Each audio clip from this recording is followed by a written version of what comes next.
Opúsculo Humanitário, Nízia Floresta, parte 2. 13. Se considerarmos agora as mulheres da França sob o ponto de vista filantrópico, vê-las-emos derramando cada dia nas classes desvalidas o bálsamo salutar da beneficência. A caridade, essa virtude sublime, que nunca é tão devidamente exercida como pela mão da mulher, tem no coração da francesa um templo, onde ela lhe queima o mais puro incenso. Prescindindo dos inúmeros exemplos que incessantemente apresentam desta verdade as associações femininas da beneficência, bastar-nos-á indicar as dignas irmãs de São Vicente de Paula. Quem tem mais justos títulos à estima e veneração da sociedade do que essas admiráveis mulheres de uma abnegação verdadeiramente cristã, separando-se de suas famílias, no centro das quais grande parte de entre elas gozava de todas as vantagens de uma vida cômoda e deliciosa, para dedicarem-se aos mais laboriosos e rudes trabalhos, socorrendo a humanidade sofredora? Quem jamais, possuindo um coração sensível e a consciência do bem, viu essas sublimes mulheres, em rigorosa simplicidade, correrem de um a outro lado de Paris, ainda nos dias mais nervosos, em noites mais tenebrosas, nas ocasiões mais difíceis, em que a cólera dos povos reaparece, vomitando a morte e a desolação, para acudirem aqui e ali aos infelizes que reclamam seus cuidados, ou deixarem a pátria e a comunicabilidade com aqueles que falam o seu idioma, para voar também a países longínquos, alguns mesmo selvagens, com o único fim de serem úteis ao seu semelhante? Quem jamais, dizemos, viu com tanta dedicação a verdadeira prática dos preceitos do homem-deus, que não sentisse o desejo de ajoelhar-se perante essas virgens modelos e adorá-las? Talvez um sorriso de motejo roce lábios ímpios de alguns dos que lerem a última linha que deixamos escrita. Mas até quando a sociedade será de tal modo organizada que os homens espalhem flores aos pés e arrastem os carros das cantoras e dançarinas para significar os seus triunfos e deem um sorriso ou apenas uma fraca aprovação à virtude em toda a beleza de sua simplicidade? As irmãs da caridade, mulheres, pela maior parte, de uma grande instrução, bastariam para impor silêncio aos que pretendem, mesmo em França, no seio de sua sociedade ilustrada, que a instrução da mulher é mais prejudicial que útil. Jamais a introdução da mulher pode ser prejudicial, quando tem por base uma bem dirigida educação. E se esta regra apresenta exceção, como naturalmente deve, é ela tão diminuta que escapa à generalidade. Apesar do apreço em que temos as mulheres das três últimas nações em que tão de passagem falamos, reconhecemos todavia que muito tem ainda a sociedade que fazer para que chegue ao aperfeiçoamento da educação, ali mesmo onde ela tão altamente sobressai a que recebem as mulheres de outros países. Assim, compartilhando de coração as ideias a respeito da mulher do progressista e eloquente Júlio Michelet, concluiremos a nossa ligeira análise sobre elas citando uma de suas reflexões, que traz o selo do vivo entusiasmo da sua alma, impregnada do eletricismo, de uma convicção a que se não pode resistir quando uma vez se ouve a sua voz.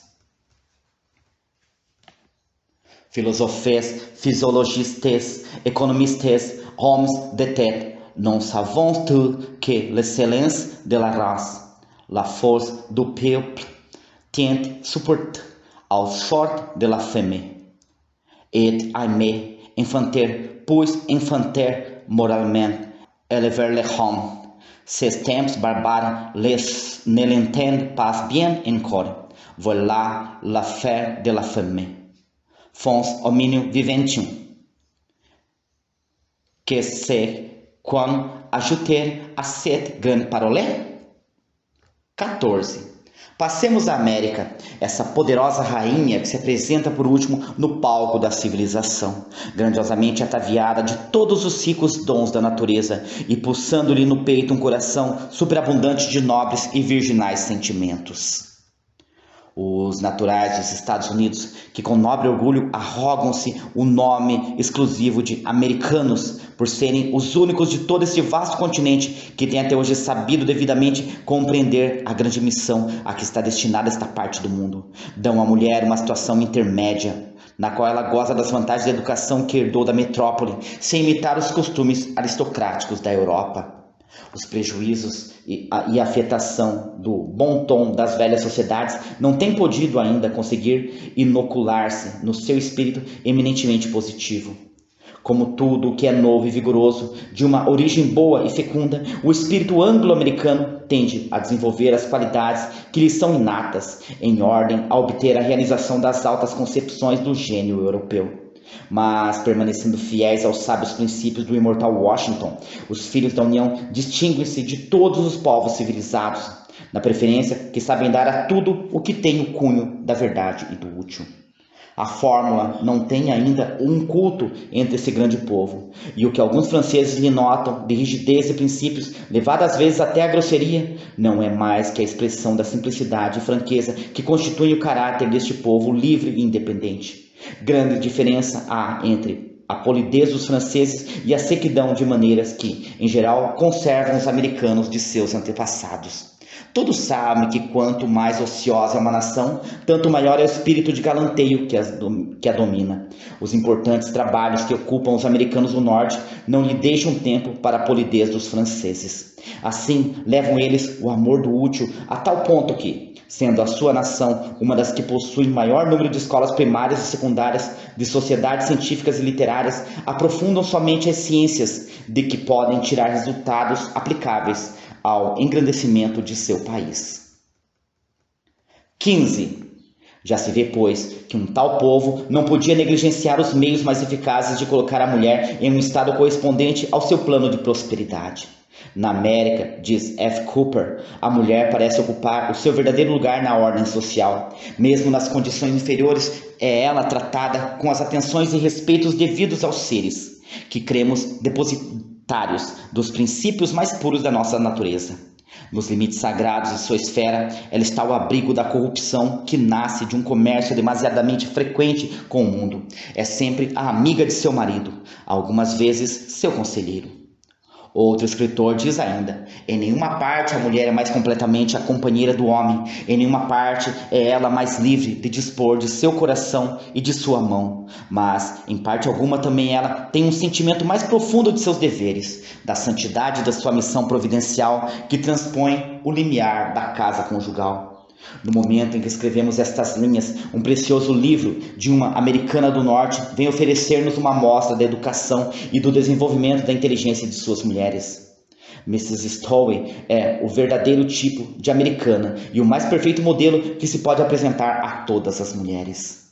Educação religiosa e moral, espírito eminentemente cultivado, amor do trabalho, de que deu exuberantes provas desde sua primeira juventude, dirigindo com zelo e perseverança o ensino da mocidade, prática das virtudes domésticas no estado de esposa e de mãe, solidez de uma razão esclarecida, coragem heróica de que deu exemplo publicando, em face dos terríveis abusos de uma lei que nudou a sua nação e que sua nação tolera ainda, um livro em que a censura acremente dessa imperdoável falta. Tudo isso se reúne nessa admirável mulher que acaba de conquistar a aprovação dos filósofos, a estima dos corações bem formados e um nome imortal na posteridade.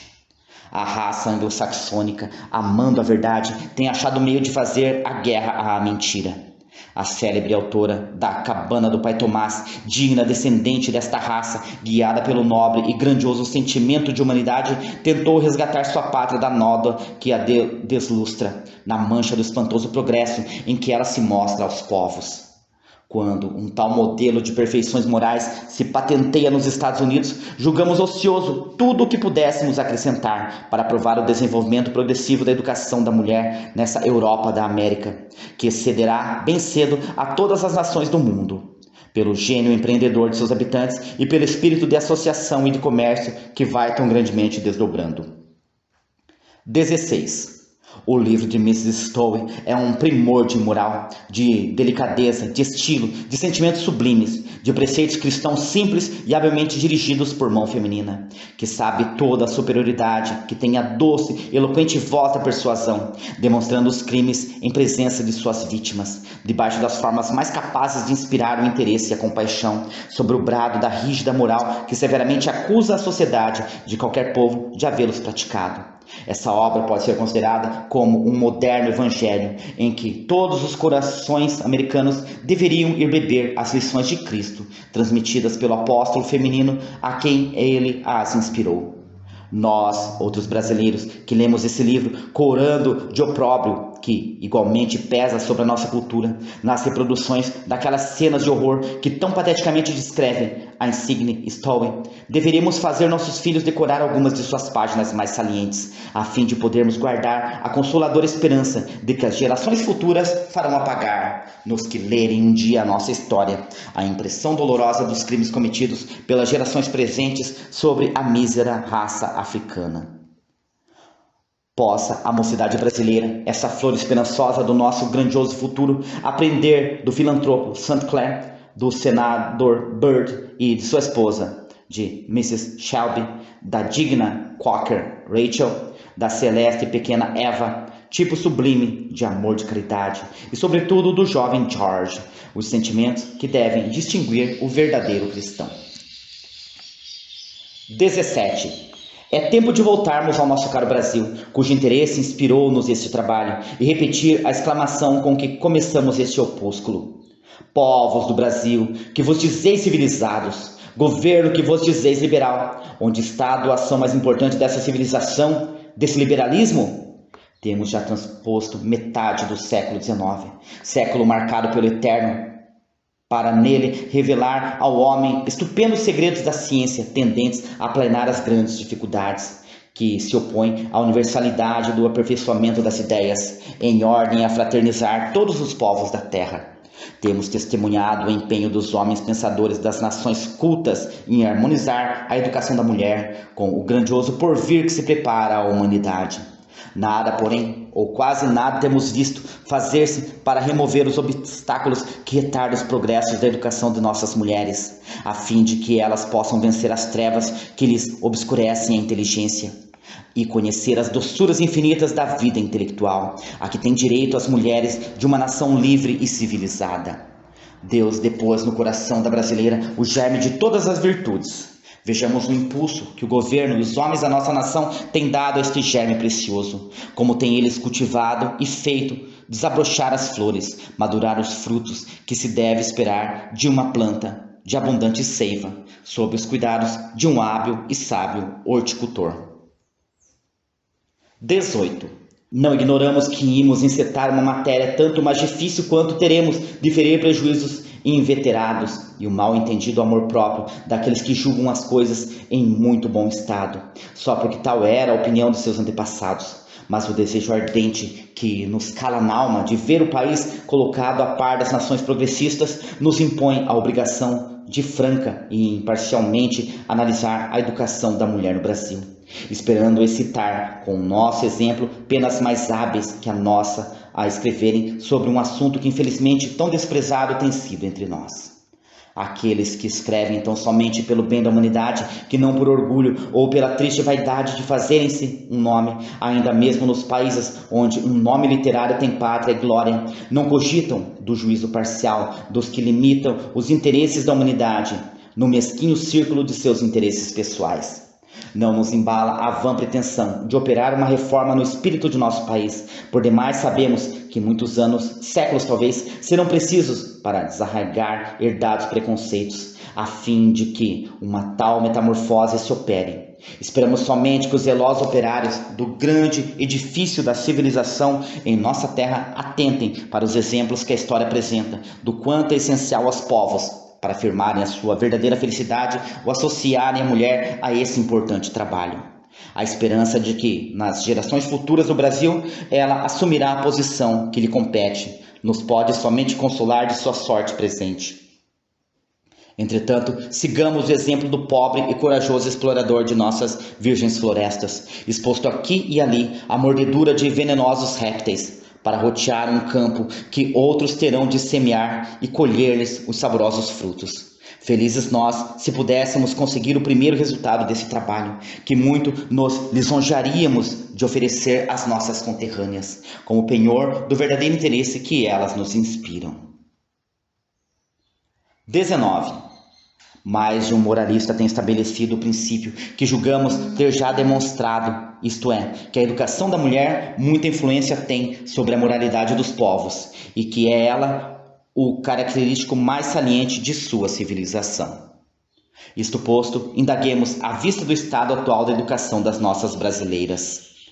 Quais os meios que se tem empregado há mais de 3 séculos para promover o seu desenvolvimento em ordem a conseguir os resultados felizes que dela se deve esperar, quando dirigida por instituições sábias e liberais? Retiremos por agora os olhos das tristes páginas de nossa história concernentes à situação da mulher indígena, depois que o farol do cristianismo veio esclarecer esta mais deliciosa porção do novo mundo. Nós analisaremos em lugar competente e com o coração profundamente compenetrado da sua sorte. Tratemos primeiramente das mulheres, a quem os homens da civilização entre nós denominam brasileiras, isto é, as mulheres não indígenas, que nascem de famílias livres, ou aquelas que a bondade dos pais resgata na pia batismal do triste selo da escravidão. Não é na história da nossa terra que iremos estudar a situação das nossas mulheres, porque infelizmente os poucos homens que têm escrito apenas esboços dela não as acharam dignas de ocupar algumas páginas de seus livros. Assim recorreremos aos viajantes estrangeiros que consagraram alguns de seus escritos à narração, por vezes alterada do caráter e costumes das brasileiras, para tratarmos delas nas províncias em que não temos nós mesmos viajado e sido testemunhas oculares da maneira por que é dirigida ali a sua educação. 20. É uma triste verdade ter o Brasil herdado de sua metrópole o desprezo em que teve ela sempre a educação do sexo. Os portugueses, levando suas armas e seus missionários a outras regiões do mundo, explorando a glória pela reunião destas duas forças heterogêneas que eles sabiam tão bem empregar para subjugar os povos, embriagavam-se demasiadamente em seus grandes triunfos para poderem ocupar-se como deviam da instrução da mulher, que segundo a opinião da maioria de seu país, mais afeta aos costumes mouriscos que aos dos povos do norte. Não há mister de outros conhecimentos, além daqueles que a habilitam a ser a primeira e mais útil servente de sua casa. A glória das armas e das conquistas eram a única que aspirava o seu gênio belicoso. Dessa glória, porém, nenhuma vantagem resultava à mulher, a não ser a dos efêmeros triunfos que lhes davam os combatentes das justas e torneios, quebrando lanças que depunham a seus pés como uma homenagem às suas graças ou a seu amor. Essa homenagem que os homens da Idade Média criam render ao verdadeiro mérito da mulher caracteriza-se na conduta de Magriço e de seus companheiros, que tanto orgulhou, inspirou aos cavalheiros daquele tempo. Esses 12 famigerados guerreiros, indo tão dramaticamente desafrontar as damas inglesas, em vez de empregarem o seu valimento e a sua bravura em pugnar pela reforma da educação das damas portuguesas, que jaziam envoltas no espesso véu da ignorância. Forneceram um exemplo mais da leviandade do homem, procurando a glória onde menos ela reside. Mas fora sempre este o espírito de sua nação, onde as ciências e as artes nunca tiveram grande incremento fora do claustro. Essa barreira insuperável ao progresso das ideias. Entretanto, se aquelas eram ali suplantadas pelas armas, mesmo sob o reinado de seus mais ilustrados soberanos, alguns gênios sobressaíram na terra, tão altamente decantada por Camões, a despeito dos obstáculos que se opunham aos seus mais altaneiros voos. 21.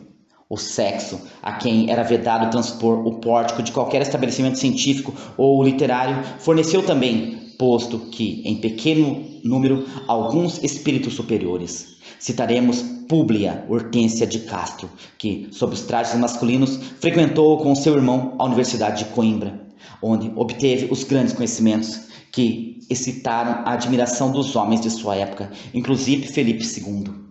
Essa escritora superior pelas dificuldades que teve a vencer para penetrar no santuário da ciência, as Catarina, Lacerda, Balsemão, Alorna, etc., provou que, se as mulheres portuguesas não puderam colher os louros literários que ornam as mulheres do norte, não é porque lhes falte capacidade intelectual, mas porque os prejuízos de sua pátria as restringem no acanhado círculo de errôneos preconceitos. Com a negligência do povo português a respeito da educação do sexo, se pode somente comparar a desapreciação. Deixamos aos de seu próprio país uma classificação mais forte, em que ele teve sempre os seus maiores homens, que tanto o ilustraram.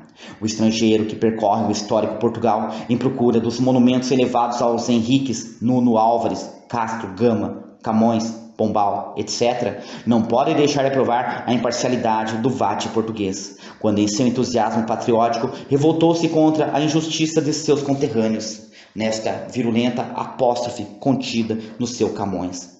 Onde jaz, portugueses, o moimento que do imortal cantor as cinzas guarda, homenagem tardia lhe pagaste, no sepulcro sequer raça de ingratos. Nem isto, nem um túmulo, uma pedra, uma letra singela, a vós meu canto. Canto de indignação, último assento, que jamais sairá da minha lira. A vós, ó povo do universo, o envio. 22. As ideias estacionaram na linha terra dos Afonsos. Os cantos de seus altos feitos, retumbados pelas montanhas alcatifadas de flores, sobre o poético céu de Portugal, iam morrer no seio de outras terras e de outros povos, eternizando o nome português, sem que após esses feitos o farol da filosofia iluminasse o espírito dessa nação e a guiasse à única verdadeira glória. Baldo de tão sábio e poderoso guia, que pode só conduzir os povos à felicidade. Esse formidável colosso de armas caiu, como cai o pano de um teatro depois da representação admirável de um grande drama, cujas cenas extraordinárias haviam prendido a atenção e extasiado a alma dos espectadores. Os prejuízos de Portugal estenderam-se sobre as vastas plagas do Brasil, debaixo de um aspecto mais desfavorável, pois que tiveram de envolver nossa límpida atmosfera no tenebroso manto da escravidão, que Portugal repelia de seu seio, e que seus filhos traziam a infestar a nossa sociedade, manchando-a perante as sociedades da Europa, onde mais de uma vez tivemos de corar, ouvindo incluir os brasileiros na censura em que ali incorrem, e horror que inspiram os povos traficadores da espécie humana. O Brasil recebeu de sua metrópole tudo o que lá havia menos capaz de desenvolver o espírito e fazer sobressair as vantagens deste novo e rico solo, tão ardentemente disputado aos sucessores de Cabral pelos povos do norte, que o teriam incontestavelmente melhor preparado para um mais glorioso porvir. Concordamos bem a nosso pesar nesta verdade, porque fazemos justiça e rendemos profunda homenagem aos dignos antepassados dos três grandes escritores que representam atualmente a trindade literária de Portugal: Alexandre Herculano, Feliciano de Castilho e Almeida Garré.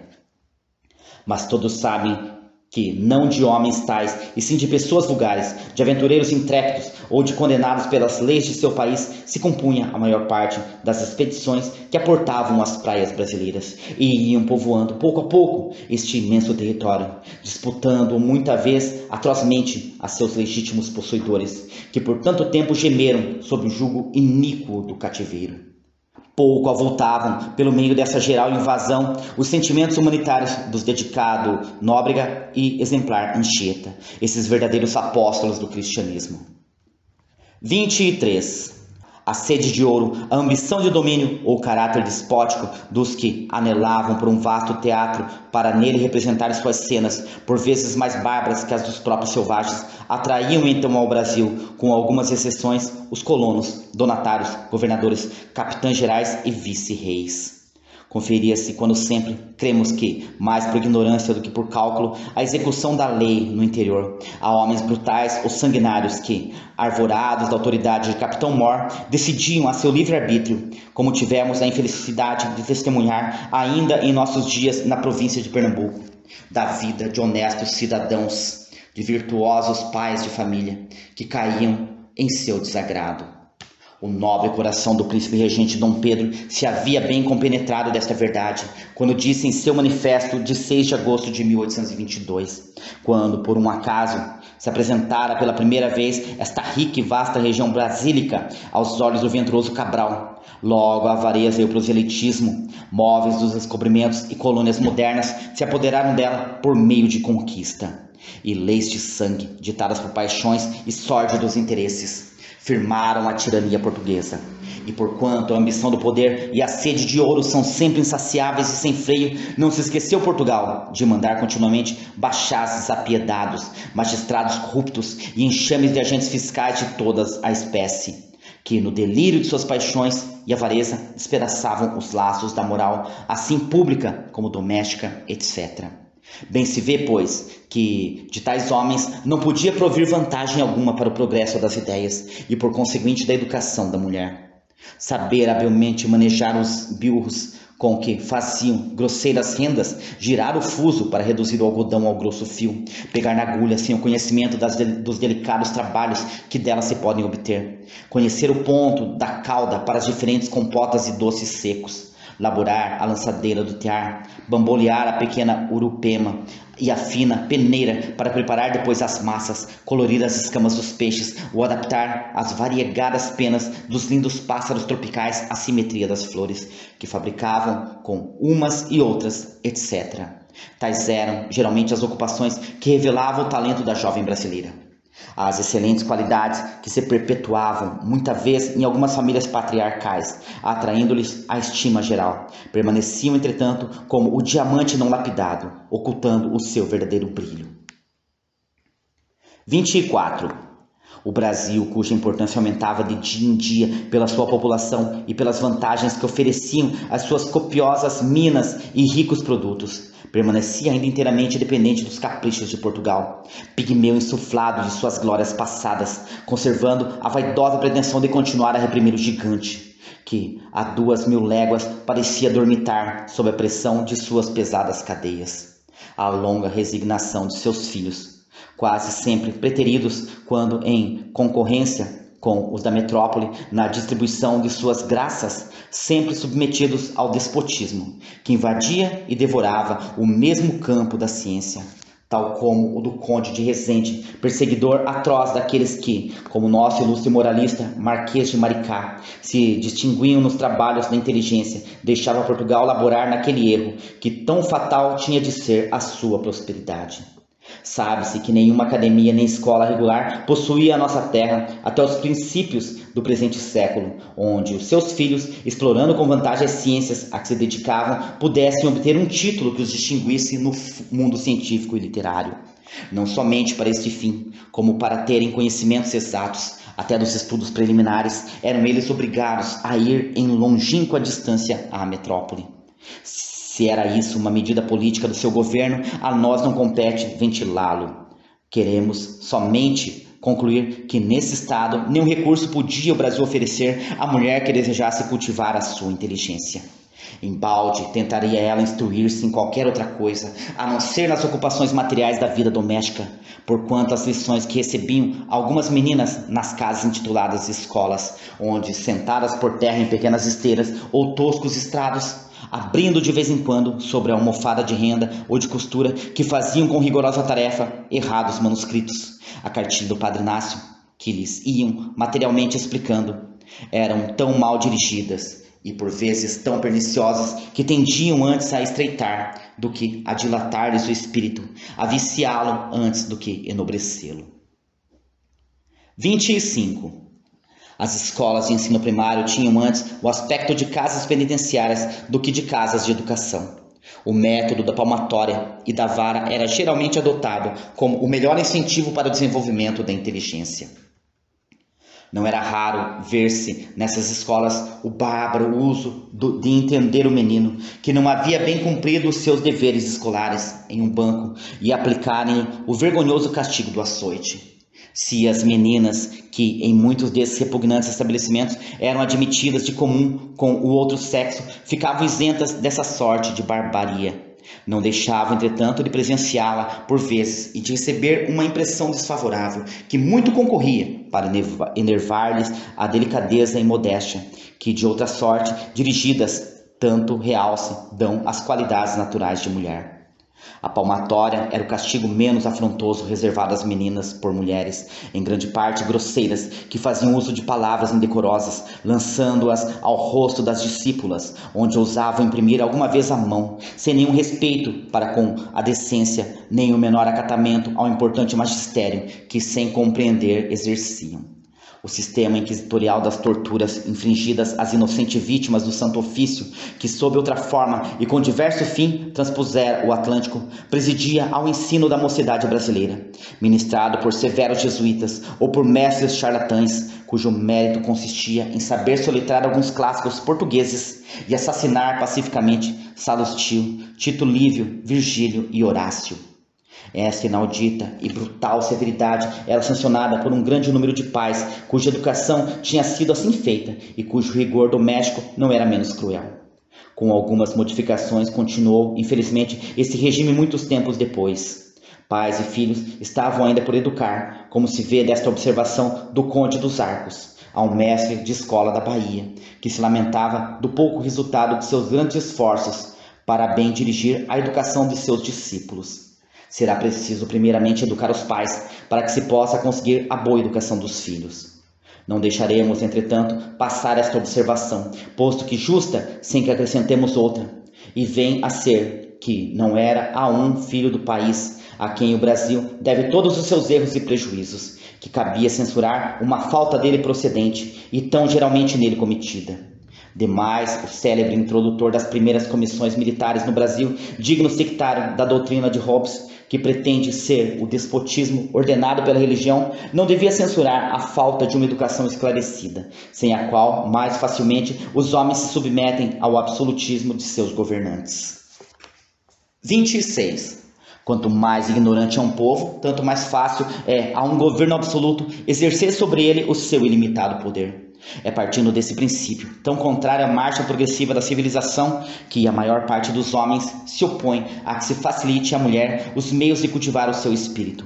Porém, é este um erro que foi e será sempre funesto à prosperidade das nações, como a aventura doméstica do homem. O país onde o soberano é mais absoluto é justamente aquele em que o seu poder está menos seguro. É esta a ideia do próprio Fenelon, depois de ter apoiado a aristocracia. A força não pode nunca persuadir, mas sim fazer hipócritas. Assim como um governo paternal é o mais próprio a fazer a felicidade dos povos, e a inteligência desses devidamente cultivada o melhor incentivo para o exato cumprimento de seus deveres, assim também a educação moral é o guia mais seguro da mulher, a estrela polar que lhe indica o norte, no frágil batel em que ela tem de navegar por esse mar semeado de abrolhos, a quem se chama vida. A falta de uma boa educação é a causa capital que contribui para que a mulher, no meio da corrupção da sociedade, perca esse norte, o qual não é outro mais que a moral, procurando-se sempre prender-lhe a inteligência, enfraquecer os sentidos, inabilitam-na para ocupar-se, como devia, antes de tudo, do cuidado de purificar o seu coração, o que nunca poderá ela vantajosamente conseguir, se a sua inteligência permanecer sem cultura. Bem diversas desta doutrina são as de Rousseau e Gregory, quando lhe aconselham cultivar o gosto pelos adornos, que ambos pretendem ser natural às mulheres, e embelecer os dotes do corpo, tirando da beleza física e do artifício os meios para subjugar os homens. Todos os que têm escrito sobre a educação da mulher, pregando tão errôneas doutrinas e considerando-a debaixo do ponto de vista puramente material, não têm feito mais do que tirar-lhe toda a dignidade de sua natureza. Mulheres assim educadas seriam próprias para fazer as delícias de qualquer epicurista em um harém, mas cremos que nenhuma de nossas brasileiras amará semelhante existência, a não ser a que é indigna de outra melhor. Qual é aí o homem razoável e honesto que se contente de uma esposa que prefere passar no seio dos prazeres do mundo entregue às futilidades de uma vida de dissipação e indolência, antes que no empenho constante de restabelecer seu direito aos gozos razoáveis e de ilustrar-se pela prática das virtudes que honram a espécie humana e contribuem para a felicidade? 27. A mulher é como o homem, conforme se exprime o sublime Platão, uma alma servindo-se de um corpo.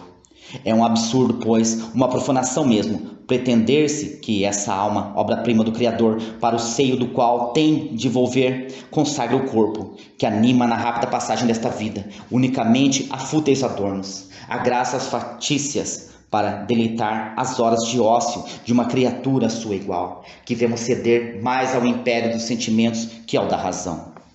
Todos esses princípios subversivos, espalhados com tanta profusão por penas mais ou menos hábeis de pretendidos melhoradores da educação da mulher, confirmando o antiquado e funesto prejuízo de que ela deve somente aspirar ao império das graças exteriores, só tem feito com que se aumente o número, já tão considerável, de escravas, procurando iludir despóticos ou fanáticos senhores, a fim de haverem pela fraude um cetro, que elas deveriam conquistar pela razão, se lhes deixassem a liberdade de aperfeiçoarem as suas faculdades morais. A fraqueza física é um dos pretextos de que se prevalece certos sofistas para subtraírem a mulher ao estudo, para o qual a julgam imprópria. Não é a natureza física, como pretende Helvécio, que faz a superioridade do homem, mas sim a inteligência. Voltaire, Racine, Pascal e outros muitos de uma compleição demasiadamente delicada comprovam esta verdade. E a inteligência, que não tem sexo, pode ser igualmente superior na mulher, salvo a opinião de alguns materialistas, cujo espírito fraco identificou-se, permita-se-nos a expressão, com o escalpelo afeito a revelar-lhes a organização animal, que não a inspirar-lhes os sublimes pensamentos de Duvernoy, Scholem, Orfila e do eloquente Serres, quando na indagação dessa nobre ciência, que reclamam as dores físicas da humanidade, eles enlevam a alma de seus admiradores por suas filosóficas considerações. Se a natureza deu à mulher um corpo menos robusto que ao homem, não tem ela por isso mesmo mais precisão do exercício de suas faculdades intelectuais, para que possa melhor preencher os deveres de filha, esposa e mãe, sem descer ao artifício? Porém, um erro ainda mais funesto vem, adornado dos atrativos que podem melhor lisonjear os sentidos e triunfar da razão. Sobrestar os progressos da educação do sexo é o axioma ridículo de que a fraqueza constitui um dos seus primeiros encantos. A fraqueza pode excitar e lisonjear o arrogante orgulho do homem, diz uma célebre escritora inglesa, mas as carícias de um senhor, de um protetor, não satisfarão uma alma generosa que quer e merece respeito.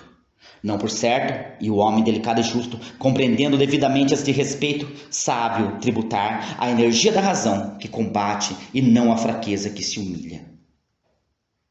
28. Repelindo com profunda indignação o princípio daqueles que apresentam a mulher naturalmente inclinada a fixar a atenção do homem pelas graças exteriores, incapaz de reflexão e apta somente para oferecer-lhes agradáveis passatempos, fazemos justiça à maioria dos nossos contemporâneos para pensar que não eles, mas somente os libertinos podem assim agredir os domínios da razão e profanar a dignidade da virtude. Destes temos piedade, porque passam por esta transitória vida envolvidos na densa atmosfera das paixões sensuais, sem que os seus olhos descortinem jamais o radiante sol da verdade. Se todos os homens, porém, tivessem o espírito justo, como pensa Helvécio, veríamos nós, todos os dias, o grande edifício social ameaçado aqui e ali de desabar sobre os seus mais bem fundados alicerces? Se assim fosse, qual teria sido o fim de Aristóteles, dando-se ao trabalho de compor sua lógica, tão preciosa e tão útil ao esclarecimento das ideias e à perfectibilidade da razão? E para que ainda precisariam os homens do estudo da filosofia, que infelizmente tão pouco aprofundam e praticam? Não compartindo a doutrina de Helvécio sobre a igualdade da inteligência em todos os homens, sabemos que todas as mulheres não podem ser igualmente instruídas, ainda mesmo quando a todas se proporcionasse os meios de cultivar o seu espírito.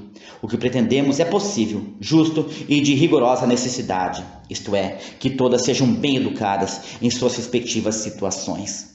A nossa digressão parecerá talvez longa, mas não estranha ao objeto que nos ocupa. Tomemos, pois, o fio de nossa análise sobre a educação de nossas mulheres e, transpondo os tempos coloniais, falemos primeiramente de um grande e extraordinário acontecimento que veio mudar a categoria do Brasil, mas não a sorte de suas mulheres. 29. A nação da Europa, que se tem como que constituído o termômetro das ideias políticas de quase todos os povos modernos, levantava-se, ainda gotejante de sangue, do tenebroso pélago, em que haviam engolfado os prejuízos e as tiranias passadas, para elevar-se sob o braço déspota do maior guerreiro dos tempos modernos, ao ponto mais culminante do poder e da glória que jamais tem dado as armas em nossos dias. Estava marcado pela providência que o longínquo Brasil, sofrendo tão cristamente as dores da pesada cadeia que lhe arrochava os fortes pulsos, participaria da influência daquele acontecimento por um modo indireto e benéfico. Uma lava do vulcão da Córcega, cuja erupção ameaçava derrubar todos os tronos da Europa, descendo a Portugal, estendeu essa influência até as hospitaleiras praias do Brasil, o qual abriu generosamente seus braços e seus tesouros à família real, que vinha procurar um asilo em seu seio. Uma coroa europeia brilhou sob o fulgurante sol americano. O aparatoso fasto de uma corte desdobrou-se na capital do Brasil. Seus portos, fechados até então ao estrangeiro, lhe foram para logo franqueados, e o nome de reino substituiu depois o de colônia, tão indevidamente conservado a vasta terra de Santa Cruz. Alguns melhoramentos se operaram em diversos pontos. Criaram-se tribunais, escolas, academias, etc., sob a digna administração do ilustrado Dom Rodrigo de Souza Coutinho. Mas a educação da mulher permaneceu como nos férreos tempos coloniais, isto é, entregue aos cuidados ineptos pedagogos femininos, ou à direção das mães no seio da família, onde a menina aprendia tudo, menos o que pudesse torná-la digna mais tarde de ser colocada na ordem de mulher civilizada. O Brasil já tinha fornecido grande cópia de homens ilustrados pelos conhecimentos adquiridos em diferentes universidades da Europa, e a maior parte das brasileiras, mesmo as das primeiras cidades, não logravam a vantagem de aprender a ler. Dizia-se geralmente que ensinar-lhes a ler e escrever era proporcionar-lhes os meios de entreterem correspondências amorosas, e repetia-se sempre que a costura e trabalhos domésticos eram as únicas ocupações próprias da mulher. Este prejuízo estava de tal sorte arraigado no espírito de nossos antepassados que qualquer pai que ousava vencê-lo e proporcionar às suas filhas lições que não as daqueles místeres era para logo censurado de querer arrancar o sexo ao estado de ignorância que lhe convinha. É esta uma das censuras que fazemos aos homens do passado, sem receio de desagradar aos do presente.